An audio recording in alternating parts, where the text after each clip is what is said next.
Side खबरों के लिए सब्सक्राइब करें फ्लेम मीडिया और उसके बाद बेल आइकन को प्रेस करें ताकि सबसे पहले आपको मिले एक्सक्लूसिव खबरें।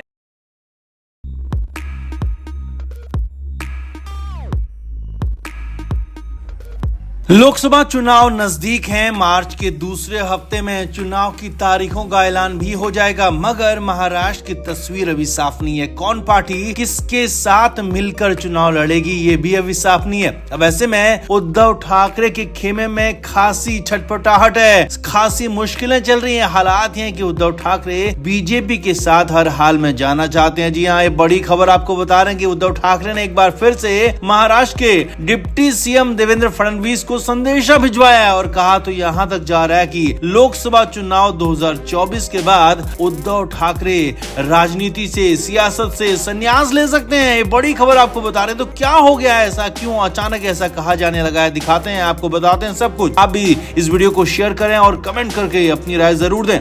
तो देश की राजनीति में भले बहुत कुछ इन दिनों नहीं हो रहा, मगर महाराष्ट्र की सियासत में बहुत कुछ खलबली मची हुई है, क्योंकि लोकसभा चुनाव तो नजदीक हैं ही और ऊपर से यहाँ पार्टियां भी कई धड़ों में बढ़ चुकी है। अब ऐसे में उद्धव ठाकरे के कदम पर सबकी नजर थी, मगर वो तो एक बार फिर से बीजेपी के पाले में जाने के लिए छटपटा रहे हैं, गिड़गिड़ा रहे हैं। जी हाँ, ऐसा ही कुछ दिख रहा है। आप कहानी को यहाँ पर आप समझिए। लंबे समय से महाराष्ट्र में भले कांग्रेस, उद्धव ठाकरे वाली शिवसेना और शरद पवार वाली एनसीपी के बीच में गठबंधन है। ये सारी पार्टियां एक साथ होने का दावा करती हैं, मगर सच ये है कि इन तीनों ही पार्टियों को आपस में बन नहीं पा रही और इसीलिए तो अब तक सीट शेयरिंग तक नहीं हो पाई है, सीट का समझौता नहीं हो पाया है। यहाँ तक कि खुद राहुल गांधी ने उद्धव ठाकरे को फोन किया, मगर उसके बाद भी पेंच सुलझने के बजाय उलझते जा रहे हैं और अब तो और ज्यादा मामला बिगड़ गया है, क्योंकि उद्धव ठाकरे ने बिल्कुल अलग रुख दिखा दिया है, बिल्कुल गठबंधन के एक तरह से बगावत जैसी कर ली है। जी हाँ, अंदर की खबर यही है कि उद्धव ठाकरे कांग्रेस और शरद पवार के साथ गठबंधन करना ही नहीं चाहते हैं, क्योंकि उद्धव ठाकरे खुद को इनसे अलग करना चाहते हैं और लोकसभा चुनाव उनको मुफीद लग रहा है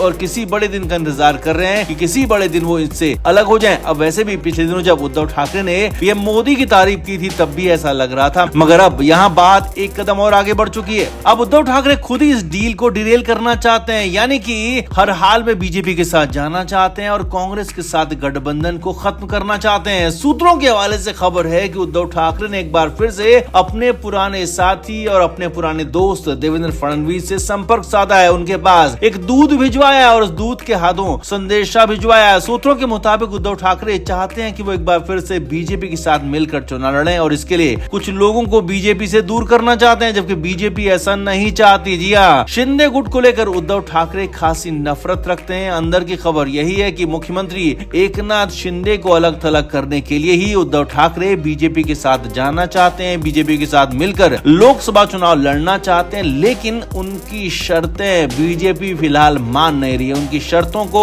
उनकी बातों को पूरी तरह से मानने से इनकार कर दिया और ऊपर से खबर यह है कि देवेंद्र फडणवीस ने भी दो टूक बात कह दी है कि उनके हाथ में महाराष्ट्र का मामला नहीं है, उनके हाथ में कुछ नहीं है। गठबंधन या फिर उद्धव ठाकरे का साथ आने का फैसला केंद्रीय नेतृत्व करना है, पीएम मोदी को करना है, अमित शाह को करना है और अंतिम फैसला दिल्ली से ही होगा, केंद्रीय नेतृत्व ही करेगा। जबकि खबर है कि उद्धव ठाकरे खासे छटपटा रहे हैं, गिड़गिड़ाने की कंडीशन में आ चुके हैं और हर हाल में बीजेपी के साथ मिलकर ही चुनाव में जाना चाहते हैं ताकि लोकसभा चुनाव में कुछ सीटें मिल जाएं, क्योंकि उनको लग रहा है कि शायद कांग्रेस और शरद पवार गुट के साथ जाकर उनको सीटें नहीं मिलने वाली है। लेकिन यहाँ पर उद्धव ठाकरे डबल गेम खेल रहे हैं, क्योंकि वो कांग्रेस और शरद पवार गुट को भी आखिरी मिनट तक अंधेरे में रखे हुए हैं, उनके साथ भी बने हुए हैं, लेकिन समझौता और गठबंधन यानी कि सीट शेयरिंग भी नहीं कर रहे हैं। यानी कि उद्धव ठाकरे हो सकता है ये चाहते हो कि अंदर खाने उनका खुद का और बीजेपी का काम तो बन जाए, लेकिन कांग्रेस और शरद पवार का काम बिगड़ जाए। आखिरी मोमेंट पर उनको गच्चा देने की कोशिश हो सकती है। हालांकि एक खबर यह भी है कि अगर उद्धव ठाकरे का बीजेपी के साथ गठबंधन नहीं होता है और उद्धव ठाकरे इस लोकसभा चुनाव में उनकी पार्टी कुछ खास नहीं कर पाती है, तो फिर वो 2024 चुनाव के बाद सियासत से संन्यास ले सकते हैं, क्योंकि उनके पास न पार्टी बची है, न नेता बचे और न ही कार्यकर्ता बचे।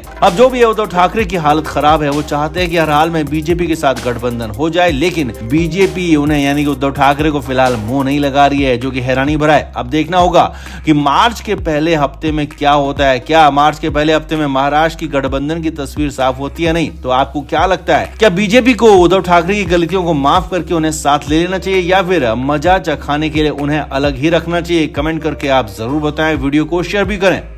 Flame media report.